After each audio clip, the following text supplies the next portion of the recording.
Coming up with This Week in Computer Hardware, Zen is now Ryzen. Kaby Lake desktop prices. Are memory prices going up? Is it time to panic? Crimson ReLive, gaming keyboards, and so much more. It's all coming up next on Twitch. Netcasts you love. From people you trust. This is Twitch. Bandwidth for Twitch is provided by CacheFly at CACHEFLY.com. This is Twitch, This Week in Computer Hardware, episode 393, recorded December 15th, 2016. Zen is now Ryzen. This episode of This Week in Computer Hardware is brought to you by iFixit. You've seen their teardowns all over the internet, the free repair guide for everything, and the ultimate marketplace for electronics, tools, and parts. For $5 off your purchase of $10 or more, go to iFixit.com/twit and enter the code TWiCH at checkout. This episode of This Week in Computer Hardware is brought to you by Braintree. Mobile app development can be complex, but integrating your payments no longer has to be. With Braintree, your business can accept nearly every type of payment from any device with just one integration. Learn more at braintreepayments.com/twitch. Welcome to Twitch, This Week in Computer Hardware, Twitch's weekly show that aims to bring you the most useful, most informative, most engaging, most delightful, and yes, ladies and gentlemen, most something. Al Malventano joining us. Ryan Trout will not be able to join us this week. He has had a loss in the family, and our hearts are with him today, even if our net cams are not in his face. And yeah, not going to get too far into that because I don't know if he's talking about it publicly yet. But our thoughts are with you, Ryan, and we are sorry for your loss. Alan, since I'm a bundle of cheerfulness, are you more excited this week? Alan Malventano, PC Per Storage editor at large. I monitor mean, enthusiast. Are you? There's stuff coming out. Yeah, it may not be storage stuff, but there is stuff. Are you more excited about Ryzen, the processor formerly known as Zen from AMD, or Crimson ReLive, or LG's new HDR computer monitor, which is something we haven't seen an HDR computer monitor?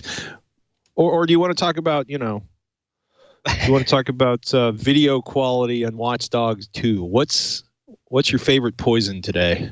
Well, I mean, the Ryzen thing is interesting, right? Because it's AMD, but we've been waiting for this for a long time, right? Oh yeah, leaks this summer in August of outrageous performance.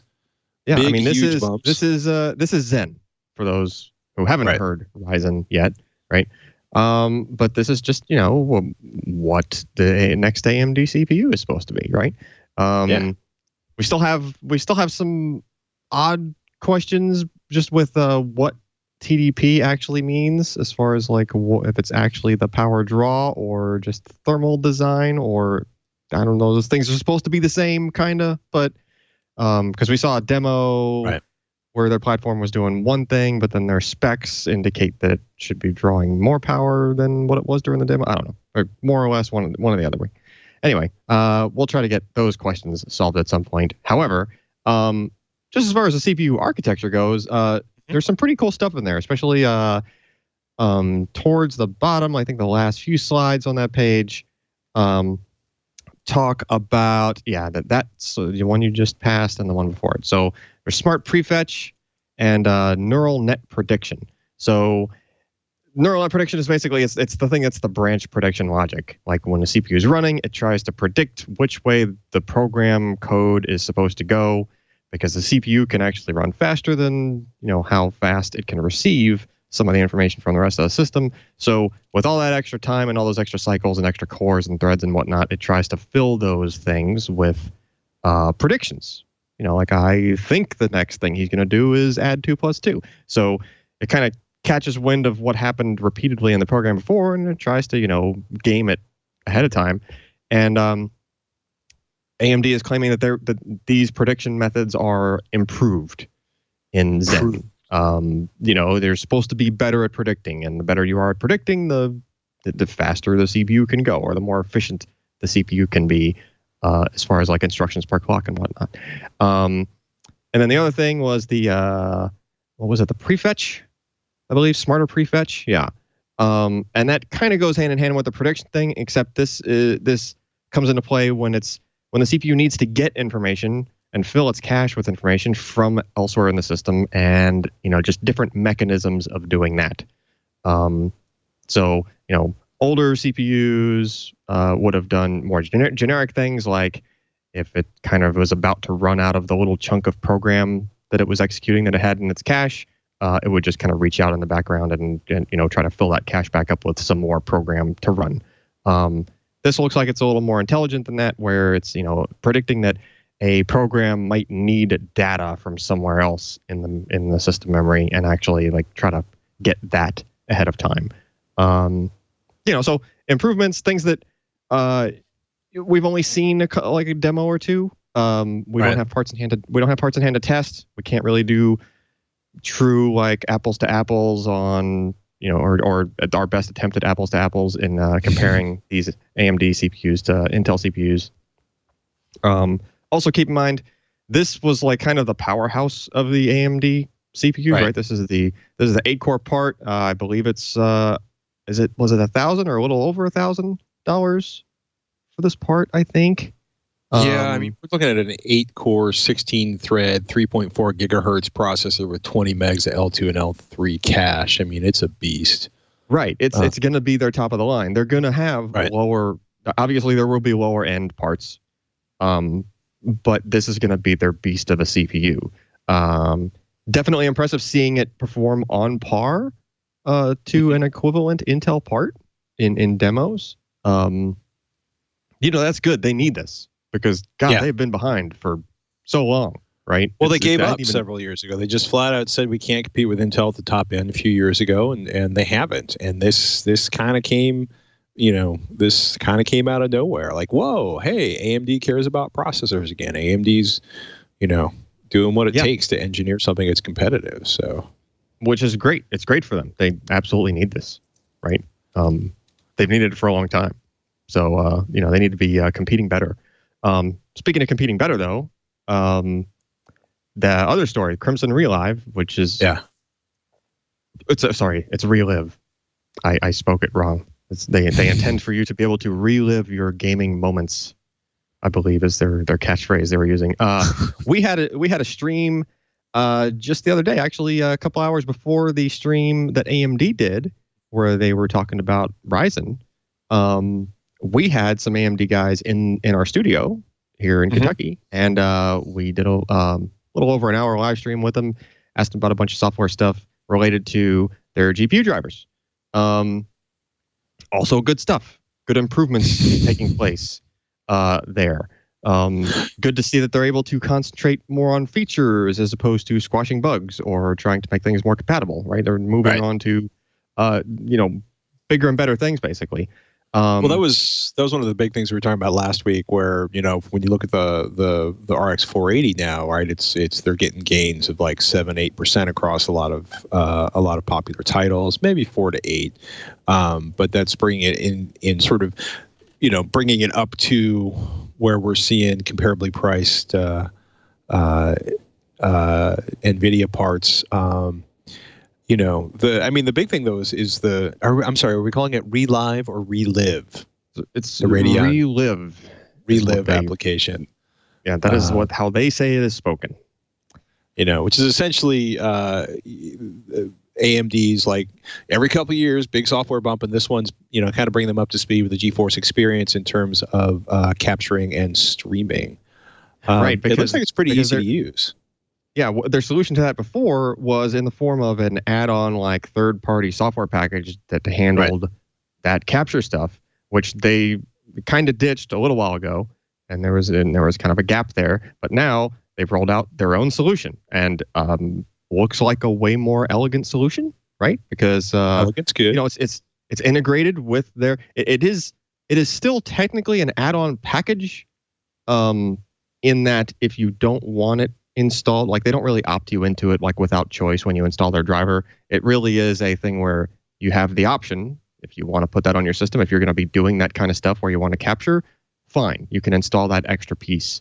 But they make it it's even more elegant than that. Like in their driver, if you didn't opt to install that in the past, there is still a tab for that feature in their driver. And if you go there, it kind of prompts you and says, hey, you don't have this installed. Looks like you want to use it. Do you want me to install it?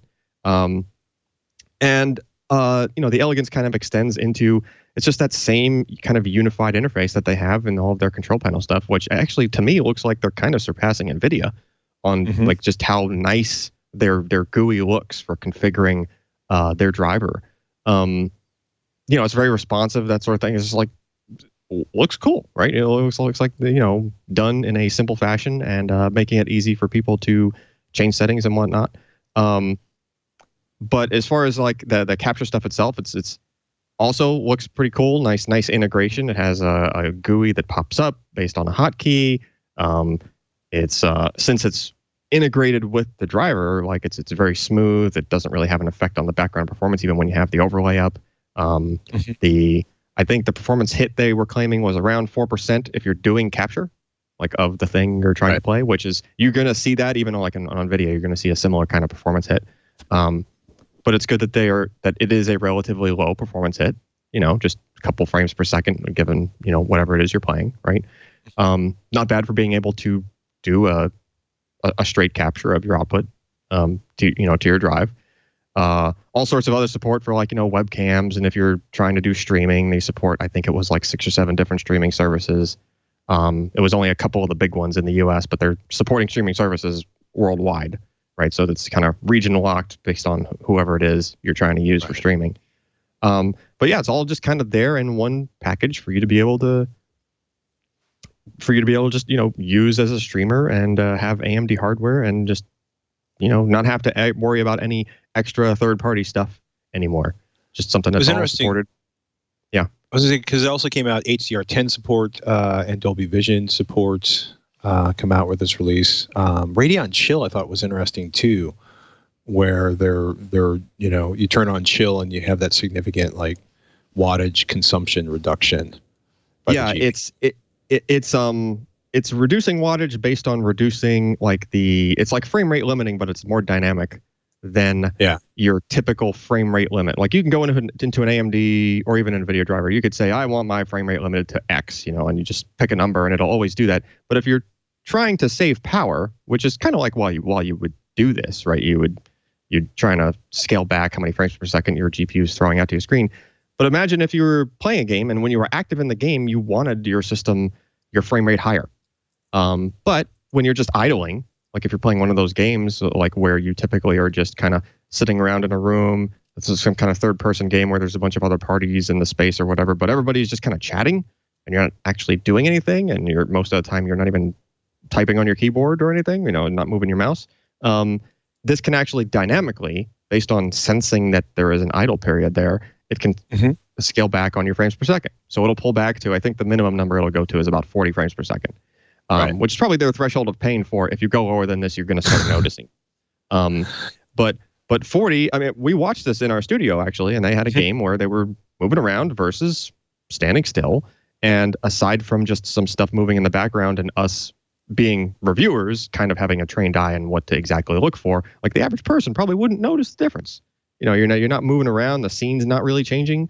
If it drops to 40 frames per second, still looks good. And who in this cares? Case, but in this case, consuming at it varies from game to game, but one of the cases was like 30 watts less power draw from the GPU, and potentially even maybe another dozen or 2 watts reduction from the CPU side, because the CPU doesn't have to do all that work that it's doing for the higher frame rate, right? Because CPU in the game has to do work every time there's a new frame being presented. So if you slow the frame rate down, you kind of get power savings throughout the system.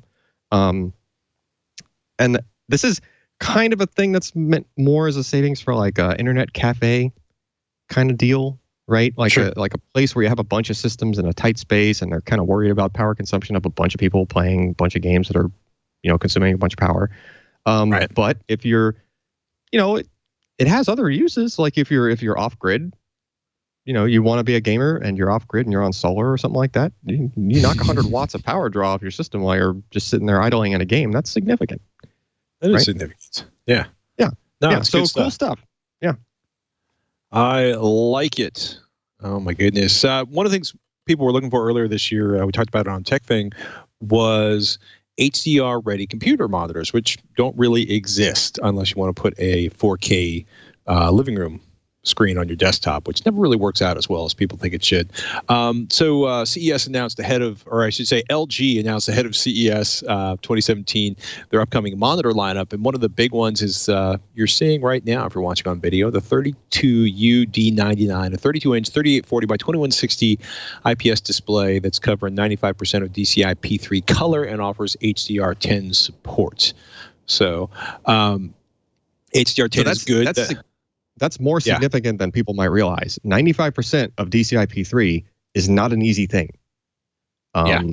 People tend to, we were talking about this a lot on the podcast last night on PC Pro, actually. We went down a rabbit hole a little bit. Computer like displays, if you think back, like when LCDs were relatively early, just having an LCD, they didn't have 100% of just the standard like RGB color space, right? And then displays improved, backlight technologies improved, and your reds ended up being a deeper red as opposed to what looked like an orange before. You know, that was kind of what the case was, and you eventually got displays that were better and better, and they claimed 100% of the color gamut. DCI P3 is again like another expansion of that color space. Even current televisions have a hard time hitting 95%. Like all those HDR TVs you see being sold now, and even all those Black Friday sales for even 2016 models, brand new current models, a lot of those still have a hard time hitting that much of the color space, that deep of the colors, deep of a red or a green or a blue, basically. You know, it's relatively easy to make a display support 10-bit color, which is HDR10. Like it just basically puts it in a different mode that's supposed to be a more expanded color space. It's much harder to actually have the deep colors, right? If all that technology had already existed and had been perfected, then we would have had desktop displays going way beyond the old 100% figure already, right? But you know, this is like a relatively new thing still, as far as you know, technology being implemented, not just that there's a spec out there, that there's this thing called P3. And the other thing we were talking about on the podcast is this is an IPS display. I'm surprised how it could get the certification that it's getting, because you have to have like relatively good contrast ratios, and IPS displays are not known for amazing blacks. Right. So that's one of those things that we're just going to kind of like, actually, you and I are going to have to wander around CES looking for one of these, hopefully. Yeah, hopefully LG will have one sitting somewhere, and we can actually look and see what the blacks look like.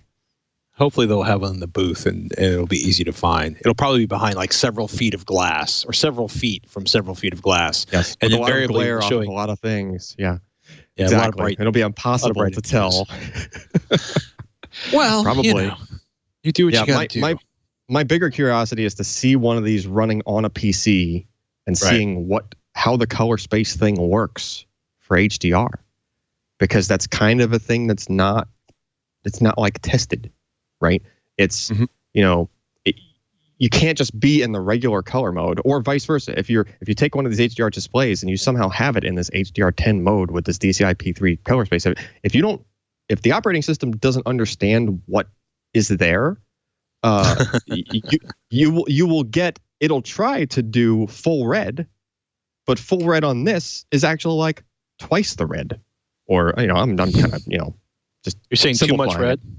It would be a much deeper red. But so pure red versus pure red. Okay, I mean, there's not going to be that much of an visible difference probably. But what it will change is anything that's an in between, like something that was supposed to be pinkish, for example, right, might end up being red in that mode when it was supposed to be pink. Something that was like, you know, so basically it's super oversaturate all of your colors unless you handle these modes correctly between the operating system and the display. Color calibration is enough of a mess as it is right now, trying to get a color calibration correct on a desktop display. You know, you need special, you know, you need a colorimeter. You have to hook the thing up to your, you know, up to your system. You have to run software. It has to do profiling, all this other stuff. So I'm just interested to see, as someone who has tested some displays for PC Perspective and done reviews and calibrated them. I'm just interested to see how that plays out as far as how the software and the OS stuff all works. It's good stuff. You know what else is good stuff, people? Fixing things. Fixing things is always it's a good feeling.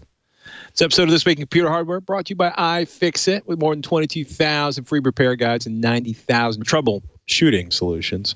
The good people at iFixit.com are experts in consumer electronics repair. iFixit provides all the repair knowledge you need for free. So nice of them.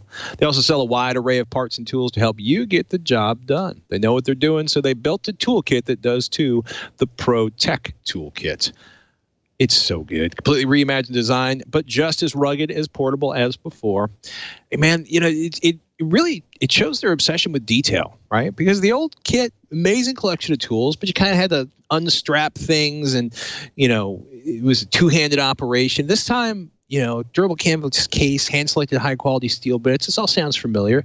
A really nice new custom anodized aluminum driver handle. But the best part is the iFixit 64 driver kit, right? So it's a simple box. You pull the lid off. It's magnetic. You pull the whole thing off of the canvas roll, and you can actually use the back there as a magnetic catch-all for your screws and other bits and pieces. They got precision ESD-safe tweezers in there, including a pair of reverse tweezers, which makes it really easy to get stuff out of dark corners of a small enclosure. Plastic opening tools, all kinds of picks and spudgers to safely work on tablets and smartphones, a suction cup for display assembly removal, a metal spudger, and I got to say, I'm a big fan of iFixit's own rubber-handled Jimmy pry tool, which I was using just a couple days ago to crack open a laptop.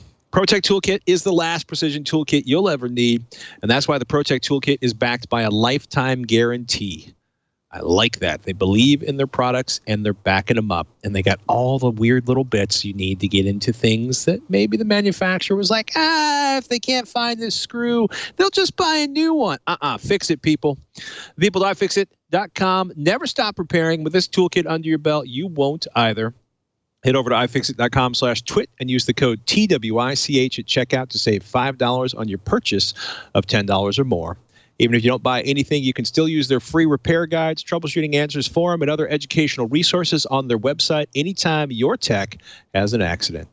We thank iFixit for their support. And remember, iFixit.com/twit and use the code TWiCH at checkout to save $5 on your purchase of $10 or more.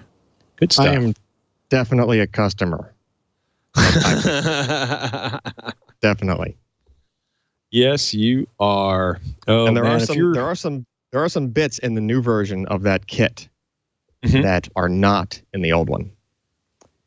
That you might actually need for stuff. There's like I believe it's like a T6 security bit. They didn't make it that small in the original kit. Like I don't even think they were available to iFixit to order. And then people started using that for stuff. So then iFixit included that in the new version of the kit. Among other things. Man. It's a good kit. We have It is a good kit. We have them all over the place. I have them all over the place at my house and at the office and everything. Laptops, keyboards, iPhones, toilet seat, eyeglasses, children's toys. I just like that it's basically a bundle of stuff that you can just grab, and chances are get the thing open. Yeah. Whatever it is. Doesn't matter what it is. Pretty much. Pretty much. Yep. It's a good thing. All right. Holiday shopping. If you've been circling HTC Vive but haven't quite gotten there, NVIDIA's got a GeForce GTX HTC Vive bundle at geforce.com. And it's funny, right? AMD's RX 480, writes Jeremy Hellstrom, and Fury X are capable of providing decent performance in VR applications. Will save you some money for the VR headset, dongles, and games. However, NVIDIA upped the ante today, giving away 3 games to anyone who purchases a GTX 1080, 1070, or 1060 and an HTC Vive. Pardon me while I'm dropping little tiny adapters during the podcast. My apologies. Not just North America. As long as you can purchase the bundle from either Microsoft or Newegg, wherever you happen to live, you should be able to get your free 3 games. Redeemable on Steam. It should be available immediately. So, Yeah, Raw Data Serious Sam VR and Sports Bar VR. So that's kind of nice because the money for the games always adds up quick on Christmas morning. I'm just saying. It does. An option. It does. There. And they're not, all three of those are not all pricey games, but the Serious Sam one's a brand new title. Yeah. I'm not sure what the price is right now, but I mean, it's, it'd be a few bucks. So yeah, if you were already going to get those things, it's just money that you're saving effectively. And I want to give a shout out to Foo VR. My friend Will Smith used to be at tested.com. Before that, Maximum PC. He started basically a VR talk show at foovr.com. You can get more information there. You can enjoy it through your VR rig. So, I have witnessed and also, the Oculus controllers are finally out. Thank goodness. That's true. Yeah, we got those at the office. Yeah, I have watched the Foo show on a Vive, sitting in this chair. It was interesting. Yeah. If you're kind of wondering what happens when you tweak settings inside a game, whether we're talking about resolution textures, or if you have the option for high resolution textures, shadows, ambient occlusion, extra details, AA. Remember, I should say the extra detail slide is specific to the game. HardOCP just went through all of the highest quality video settings in Watch Dogs 2 and did a huge write-up focusing on the extra, or I should say the high resolution texture pack.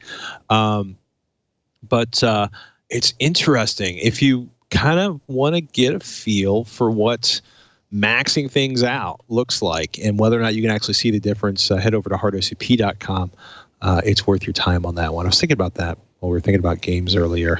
Kyle and the crew there are off the hook. They also have some real-world benchmarks for that new Intel 7th Gen Kaby Lake processor that they did the synthetic benchmarks on. And the story hasn't really changed. Just going to say that. Zalman's ZM K900M mechanical keyboard can be taught to do more than change colors. This one was written up by Jeremy. This one's pretty cool. It's got basically like built-in macro recording and playback where you don't need an installed piece of software on your PC to do it. It's all hardware. And it actually records the timing of the macro, so when it plays it back, it doesn't just like rip through all of the keys that you hit. And you can actually adjust the speed at which it does play back the macros. And along with that, I think it's got like a macroed 3 mouse, like left, middle, and right mouse button clicks. So you can even macro that stuff, even though it's a keyboard and not a mouse. Cool idea. And it's I'm pretty sure it's RGB backlit as well. So yeah, I mean, I like that. I like the idea of the keyboard being smart enough to be able to do the stuff, like just the basics of what you'd want it to do without requiring the software. I've got a Corsair RGB keyboard, and don't get me wrong, they're great keyboards. It's kind of annoying that you have to, like, if I do an operating system reinstall, I will lose all the color mappings that I had on the keyboard, even if it was just make the keyboard all green. You can only save just a basic profile to the keyboard firmware on most of these keyboards. And other than that, if you want anything else, you need the software installed. So you reinstall your operating system. If you didn't save all the settings that were in the software and not in the keyboard, all that stuff gets blown away. You have to redo it. Right. It's just nice that it's just put the stuff in the keyboard. Surely a keyboard can have enough memory in this day and age to be able to store some macros and some color stuff, right? Yeah. So nice to see that these are going in this direction. It's a good write-up. The full write-up's up on techreport.com, and they do a full review of the keyboards and the Kale switches inside of it, if you are curious. Tech thing this week, we actually had Razer's Ornata Chroma keyboard. Shannon took a look at that, and I was a little curious, right? Because it's using what they call their mecha membrane keys, and they have membrane rubber dome keys, but they add a chunk of plastic to if you scroll down a little, there's an animation of how it so actually works. It gives you a nice tactile response. And I got to say, I like it a lot better than most membrane keyboards I've hit. I think I still like mechanical switches better because I'm a mechanical switch kind of guy. But this was really good. Interesting feel. Very, very, very tactile. Not a lot of information as near as I can tell on what's going on. It's interesting. They did mid-height keycaps. Not talking a lot about the actual travel of the keys, which we've been hearing a lot about lately from different keyboard manufacturers, especially over at Corsair. 10-key rollover. You can do macro recording. The chroma backlighting, I'm not the hugest fan of because it's basically sort of whole keyboard or strolling, and I just feel like I want my keyboard on or off. But yeah. The keys felt pretty good. They probably, I would imagine that they're very, just by looking at that animation, it's probably very close to like a cherry brown switch. Brown being the one that it doesn't click, you just feel the click. These actually click. These have a, okay. Yeah, Shannon described it as loud. I didn't think it was that loud, but I'm still used to IBM mechanical keyboards. So my standards for loud keyboards are way. I could see you, I could picture you right now. Shannon, you don't know what loud is, and you pull the IBM keyboard out of a shelf there somewhere, and like hit keys, and they echo off the walls of the warehouse there. Yeah, I will say, and I should actually correct myself. The chroma lighting actually allows you to do like templates for first-person shooters and MMOs. And if you scroll down, you can see where they kind of allow you to do. I keep thinking it's a single key, but it actually is. It actually does have customizable lighting, more so than I give it credit for. Yeah, I keep thinking it is not individual keys, but it probably comes with a default that's like a rainbow across the whole thing, and it's right, like that's typically what they'll do with that and try to make it look like it looks on the box initially. I had a keyboard like that recently, and it was so bright, and there was no actual brightness setting on the keyboard. Yeah. I mean, I could like turn it and then read in a dark room. It was, clearly, crisply in a rainbow. But I just want to correct myself. The lighting effects are, if you do the Starlight, keys. You can see where it's popping all the individual keys up. But I have not played around with that one. Shannon has. She, I think, was surprised to give it the thumbs up. About $100, not a bad price for a colorful keyboard of that style. I thought this was interesting. While we're talking about holiday shopping, December 10th it came out.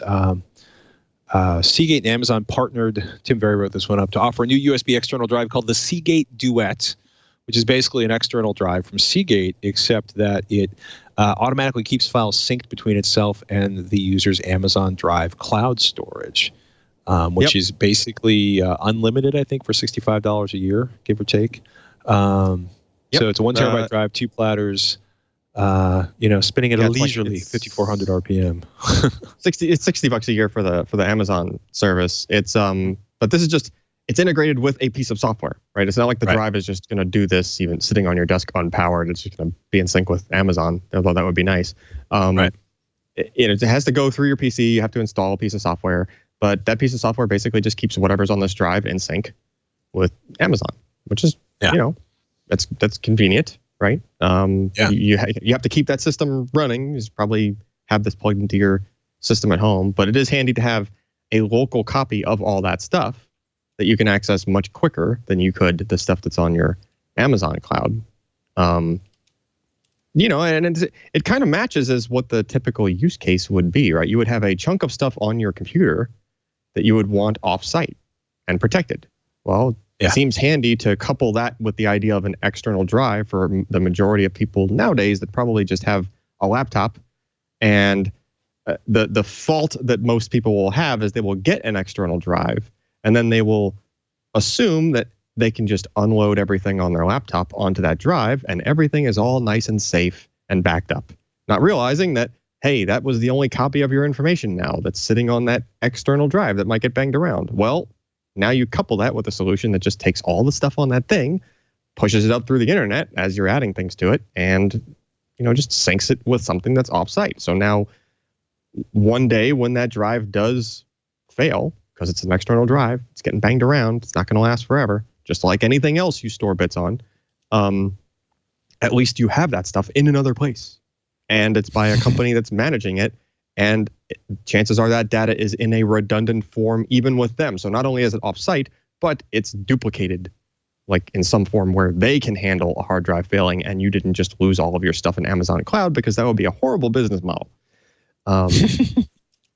Yeah, so, it's a good idea. You pay a little bit more for this drive than you would off of just a generic, USB external drive. But hey, it comes with the software and just elegant thing. And even branded as Amazon Drive. Kind of a reminder, whatever you stick on that thing is also on your Amazon Drive. It's a good idea. I like good ideas that keep my data safe. I'm old-fashioned that way. Oh, my goodness. We should take a moment to thank Braintree. This episode of This Week in Computer Hardware is brought to you by Braintree. By next year, maybe even next week, there could be a whole new way to pay. Are you going to panic? Maybe it'll be the next Bitcoin or the next Apple Pay, or maybe even both. You don't have to panic, because Braintree's full stack payment platform is easily adaptable to whatever the future holds, so you can adapt easily too. Accept everything from pounds to PayPal to that next big innovation from any device with just one integration. And when that new payment comes along, all you have to do is update a few lines of code. No late nights, no complicated recoding, no stress about staying ahead of the curve. Braintree Payments is here to help people. Simple, secure payments code you can integrate quickly. Braintree Code supports Android, iOS, and JavaScript clients, SDKs in 7 languages, including .NET, Node.js, Java, Perl, PHP, Python, and Ruby.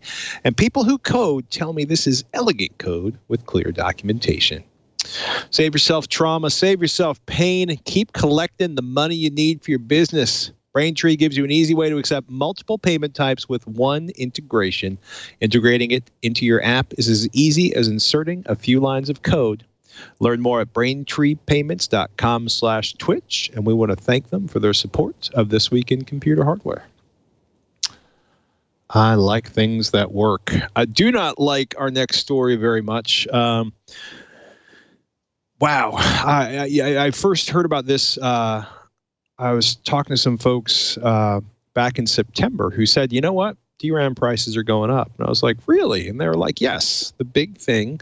And they were basically saying the reason DRAM prices are going up, or RAM prices are going up, is because the big way of differentiating smartphones in China is by bolting more memory to Android phones. But DRAM Exchange writes Jeremy Hellstrom, is predicting a price hike in NAND chips over the coming year thanks to a supply decline combined with an impressive rise in demand. So the industry is switching to 3D NAND, which basically means completely retooling the entire lineup, from 2D to 3D NAND. And the line is out of commission while it's being retooled, while they're reconfiguring it. So there's a decline in the available amount of flash chips. Samsung's the only company that apparently has seen any kind of production volume increase at this time. More and more people are switching to SSDs. The amount of storage on cell phones is, quote, increasing in each new model.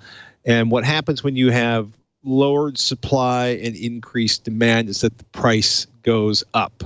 It doesn't particularly seem to be brutal at this point, but we are looking for something in the neighborhood around 10%. In SSD price increases and probably increases in flash memory. I will also be curious to see what's happening with some of the things I can't talk about until January 3rd. Yep. And I just narrowly walked away from that.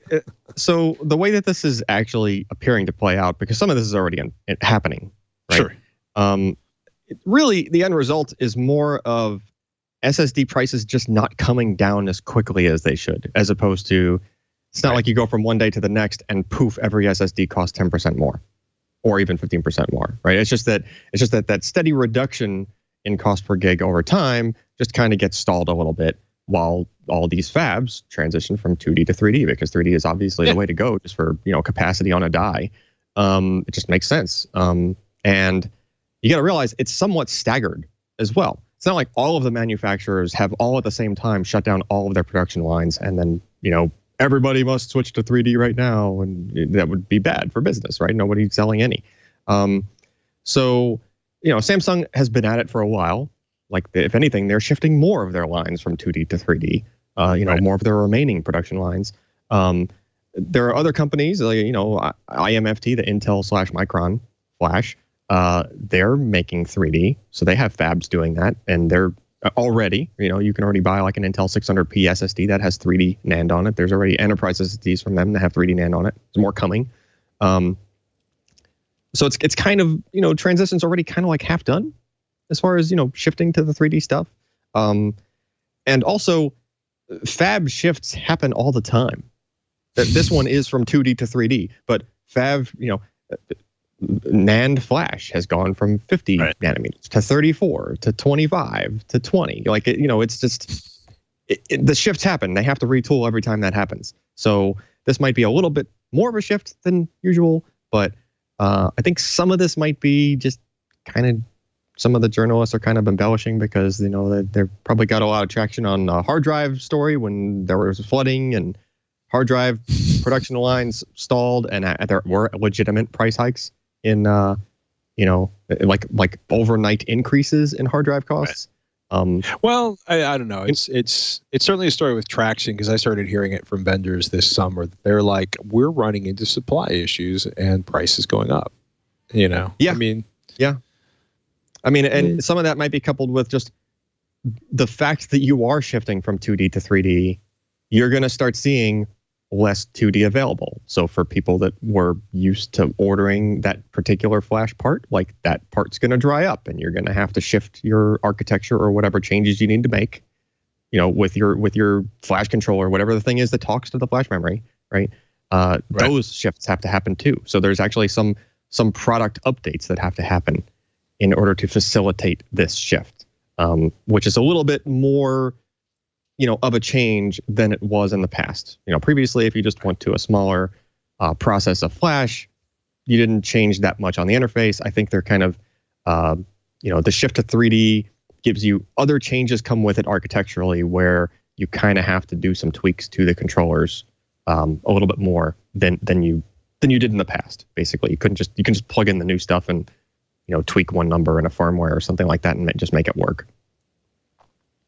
That would be nice, though, wouldn't it? It has been. It's just, you can that only carries you so far, and eventually you get to the point where you have to start doing other changes.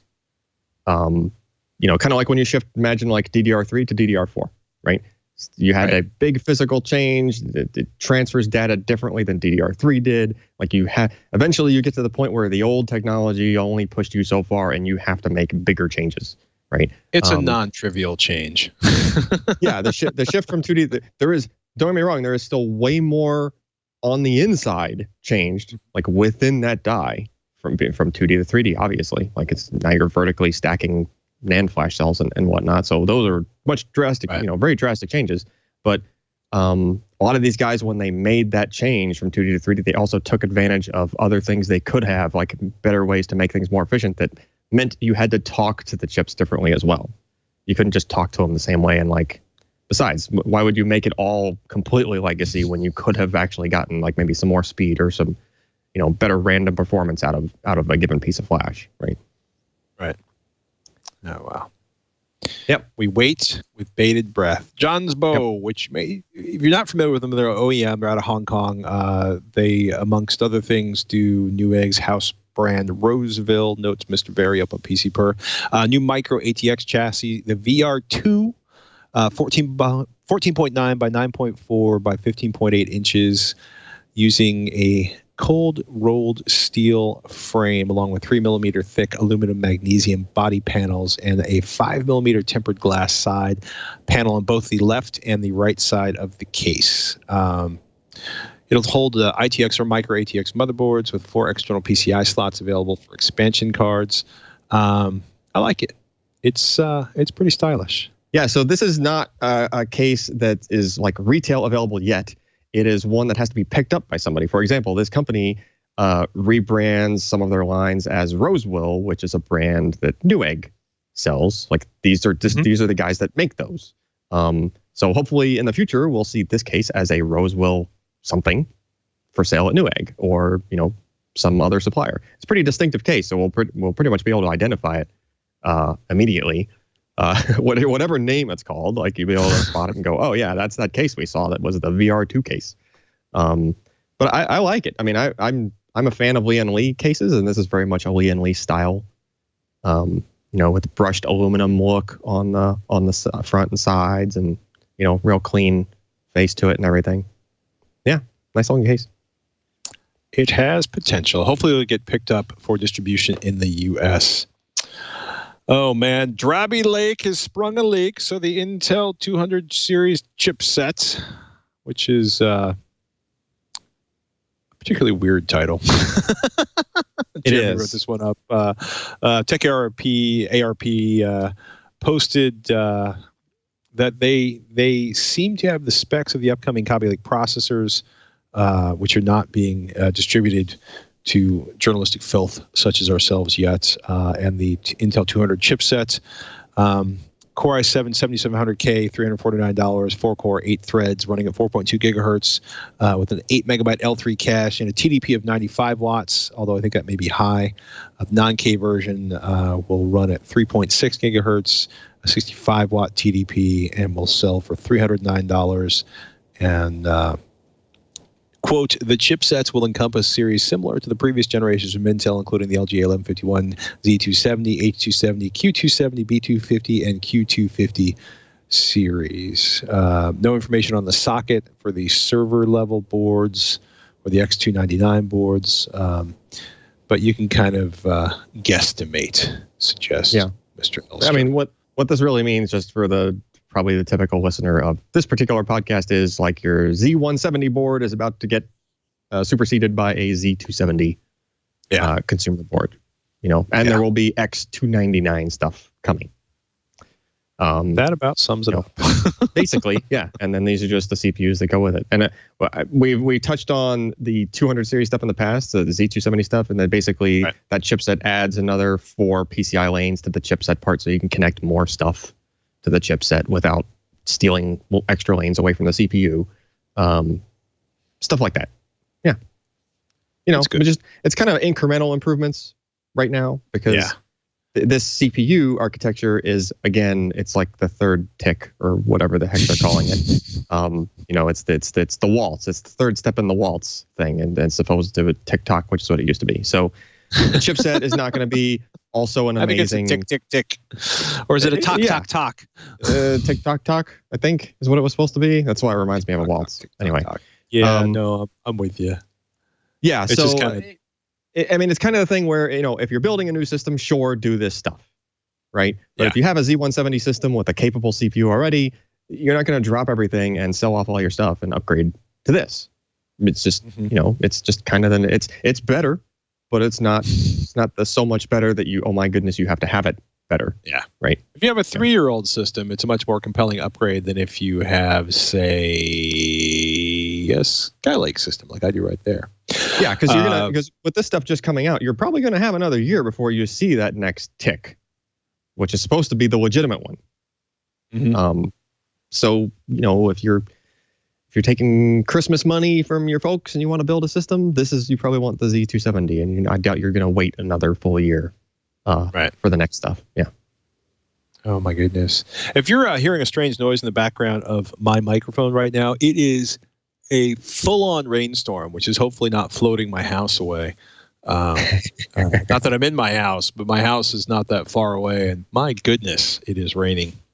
If you have a Note 7, if you're one of the 7% of the human ownership or non-human ownership of the Samsung Note 7, and you've just decided you're not going to return your Samsung Galaxy Note 7, you probably should stop connecting to the internet, because Samsung's going to push out an update on December 19th, which will disable the device's ability to charge. So because the Note 7 is likely to,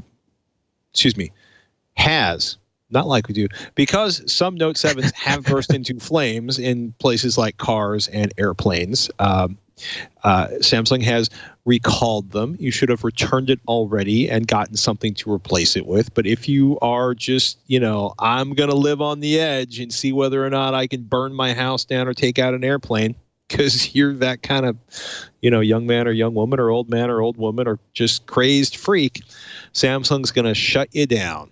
It is time. It is time to let go. So yeah, the thing you need to realize about the way those batteries work is Samsung didn't leave them enough room to move, if you will, inside the housing, because they were trying to make the phone tiny and the battery large. And lithium polymer batteries, as you use them, they actually swell.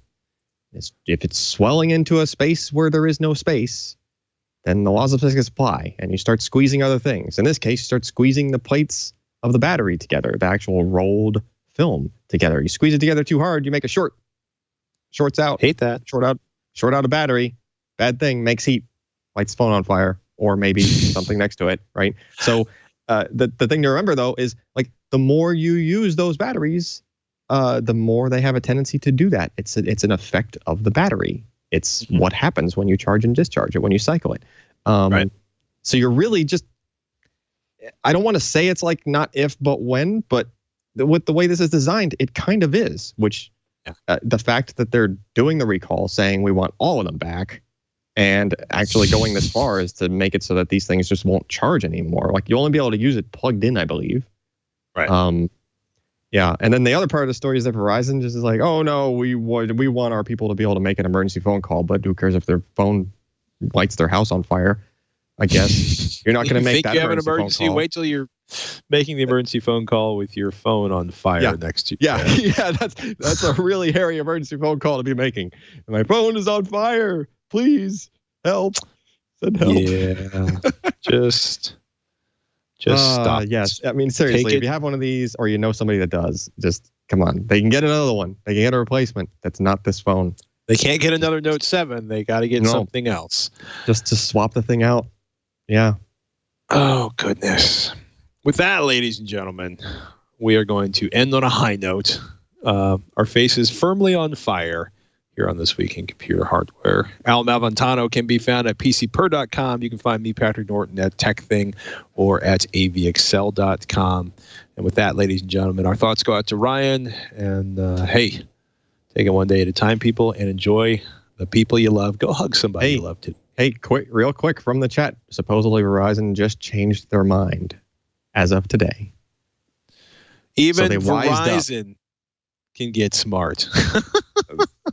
When you have enough people covering a story like this over the past several days, and everybody points out that Verizon is taking on the liability of phones that light on fire, I don't even think they want to touch that with a 10-foot pole. I can only imagine the internal conversation on that one. Oh my goodness. Yeah. All right. With that, ladies and gentlemen, I'm Patrick Norton. I'm Alan Malventano. We'll see you next week on Twitch.